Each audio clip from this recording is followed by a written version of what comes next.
the total momentum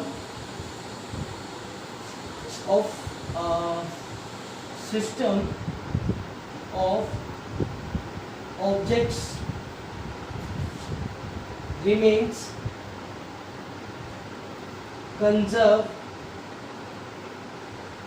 before and after the collision of the objects. ये collision की बात कहाँ से है? कोलिजन का अगर हम एग्जांपल लें कि लाइक हाईवे पे एक कार जा रही है और पीछे से ट्रक आ रहा है, कार की अपनी इनिशियल वेलोसिटी है, ट्रक की अपनी इनिशियल वेलोसिटी है, होप सो ऐसा होता है कभी कभी कि कार की इनिशियल वेलोसिटी ट्रक की इनिशियल वेलोसिटी से कम हुई और ट्रक उसको जाकर हिट करता है, टकराता है, और जो ट्रक का बेसिक मोमेंटम होता है, मतलब उसका मास इनटू इनिशियल वेलोसिटी और कार की मास इनटू इनिशियल वेलोसिटी, वो टकराने के बाद चेंज हो जाता है, ठीक है। लेकिन ये law of conservation of momentum ये बोलता है कि टकराने से पहले जो इनके मोमेंटम का सम था, किसका? कार का मोमेंटम और ट्रक का मोमेंटम, टकराने के बाद भी जो कार का मोमेंटम और ट्रक का मोमेंटम आएगा वो सेम रहेगा। लाइक कैसे? ऑब्जेक्ट ए और बी के अकॉर्डिंग अगर हम बात करें कि law of conservation of mass बोलता है, कहता है कि मास ऑफ ऑब्जेक्ट ए और initial velocity of object A, मतलब momentum of object A plus, और मोमेंटम कौन सा? Initial momentum, initial momentum of object A, mass of object B और initial velocity of object B, initial velocity, initial momentum of object B equals to mass of A और final velocity of A plus mass of B और final velocity of B. मतलब कौन सा momentum? Final momentum, मतलब momentum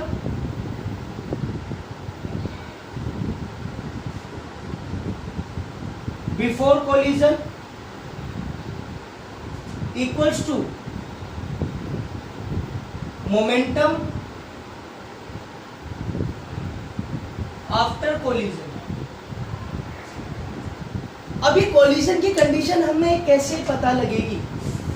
वो देखो यहां पर ध्यान से, कोई ऑब्जेक्ट ए था जिसका मास था ए,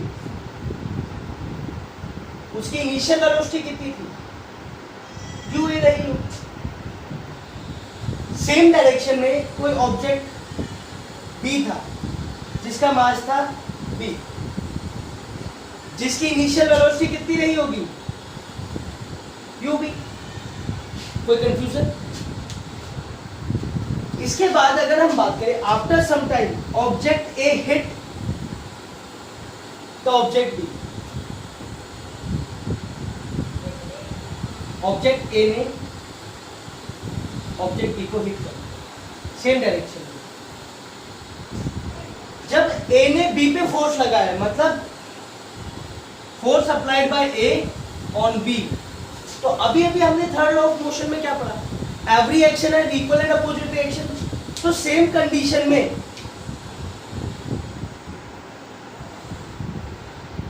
फोर्स अप्लाइड बाय बी ने, तो बी भी तो ए पे फोर्स लगाएगा। अभी हमने क्या पढ़ा था? एवरी एक्शन है equal and opposite reaction, but they are moving in the same direction. Initial momentum क्या था इनका? M A U A. इसका इनिशियल मोमेंटम क्या था? M B U B. टकराए, दोनों सेम डायरेक्शन में एक दूसरे से हिट करा, हिट करने के बाद दोनों की वेलोसिटीज में चेंजेस आए, फिर क्या कंडीशन बनी?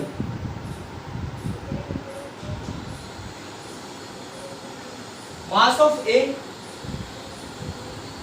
इसकी इनिशियल वेलोसिटी, फाइनल वेलोसिटी क्या हो गई टकराने के बाद? V A. Then mass of B, इसकी फाइनल वेलोसिटी क्या हो गई, सी बी। तो इनका फाइनल मोमेंटम, ये तो इनका इनिशियल मोमेंटम सम आ गया, और ये इनका क्या आ गया, M A B plus M B B B, ये क्या हो गया, फाइनल मोमेंटम। दोबारा कंडीशन को समझते, according to law of conservation of momentum ये बोलता है कि अगर कोई दो object moving in the same direction, they have some initial momentum, दोनों का अपना अपना मोमेंटम होगा। अगर वो एक दूसरे टकरा जाए, दोनों एक दूसरे टकरा जाए, तो टकराने के बाद जो उनका मोमेंटम होगा, उसका जो सम होगा, वो किसके बराबर रहेगा, उनके इनिशियल मोमेंटम के सम के बराबर। ये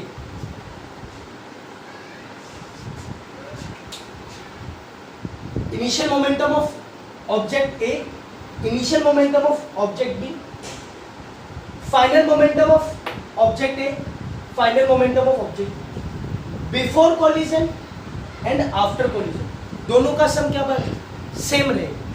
हाउ कैन वी प्रूव, अब मैं इसको प्रूफ करके दिखाऊंगा, ठीक है, आप इसको नोट डाउन करो, फिर हम आगे बढ़ें।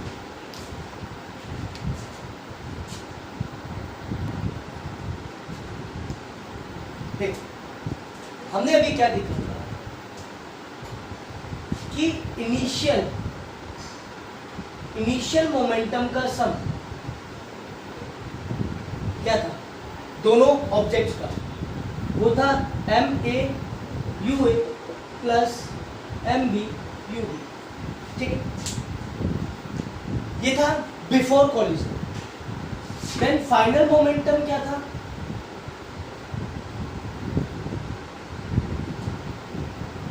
M A V A plus M B V, after collision. और according to law of conservation of momentum, they both are equal, before and after जो भी मोमेंटम का समय वो इक्वल रहेगा according to law of conservation of momentum. अब देखो, ये ऑब्जेक्ट ए था और ये ऑब्जेक्ट बी था। Force applied by A on B, A on B, या मैं इसको सेम कलर से लिख देता हूं ताकि आप कंफ्यूज ना हो। Force applied by A on B, और यहां पर minus force applied by B on A. Third law of motion क्या बोलता है, every action have equal and opposite reaction, मतलब जितना फोर्स ए ने ए ऑन बी पर लगाया है उसका ऑपोजिट बी ऑन ए पर लगा रहा है। क्लियर है? अब हम इसको मोमेंटम के वे में लिखेंगे, तो मोमेंटम के वे में क्या लिखें, देख, जब ए ने बी पे फोर्स लगाया तो बी के मोमेंटम में क्या चेंजेस आए, हाउ कैन बी कैलकुलेट, तो बस basic condition, mass of B टकराने final velocity minus initial velocity, कितना टाइम लगा, टी टाइम, इक्वल्स टू, जब बी ने ए पर फोर्स लगाया, जब बी ने ए पर फोर्स लगाया तो ए के मोमेंटम में क्या चेंजेस है, तो हम ए के मोमेंटम के अकॉर्डिंग बात करेंगे, तो ये आ जाएगा mass of A, final velocity of A minus initial velocity of A upon T. कुछ कंफ्यूजन? अब देखो, both the values are same, तो टी से टी को हम रिमूव कर देंगे, ठीक। अब देखो, M B V B, M B V B minus M B U B, M B U B equals to bracket के बाद जब माइनस का साइन है तो साइन क्या हो जाएंगे, ऑपोजिट हो जाएंगे। ये हो जाएगा माइनस MAVA और ये plus MAUA।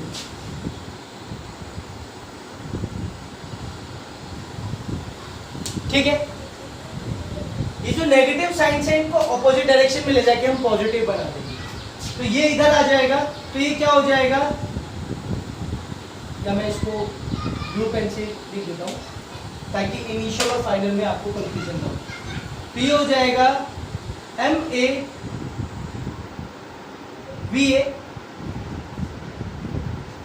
MAVA plus MBBB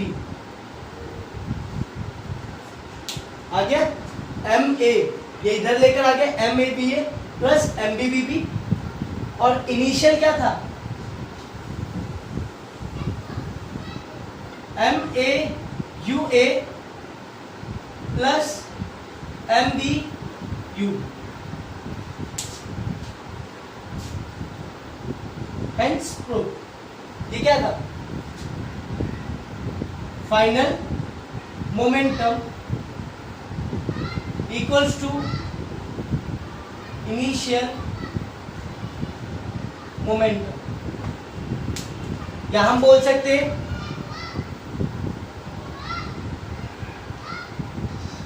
momentum after collision equals to momentum before collision, hence proof according to। अब देखो ये लॉज हमने मैथमेटिकली प्रूव करे, ठीक है, तो यहां पर according to law of conservation of momentum हमें पता लग गया कि final momentum equals to initial momentum आएगा, कारों के टकराने से पहले का मोमेंटम, कारों के टकराने के बाद का मोमेंटम। फटाफट इसको नोट डाउन करो, इस पे बेस्ड न्यूमेरिकल्स करते हैं जो इस चैप्टर से मैक्सिमम आते ही आते हैं, ठीक है।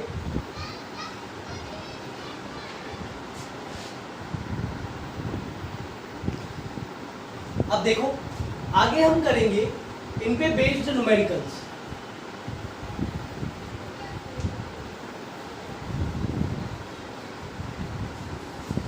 न्यूमेरिकल किस तरह के आते हैं, देखो इसमें बहुत सिंपल न्यूमेरिकल्स आते हैं। अगर आपको law of conservation of momentum basically समझ में आ गया तो आप आसानी से न्यूमेरिकल कर पाओगे। देखो law of conservation of momentum में दोबारा से लिख रहा हूँ, क्या बोलता है कि initial momentum, mass of object A, initial velocity of object A, mass of object B और initial velocity of object B equals to mass of object A, final velocity of object A, mass of object A, final velocity, mass of object B और final velocity of object, ये हमेशा बराबर रहेंगे। तो एक question ले लेते हैं। क्वेश्चन क्या है, एक गन है, ठीक है, कोई नॉर्मल इस तरह की गन होगी, ठीक है, इसमें से एक बुलेट फायर हुई है,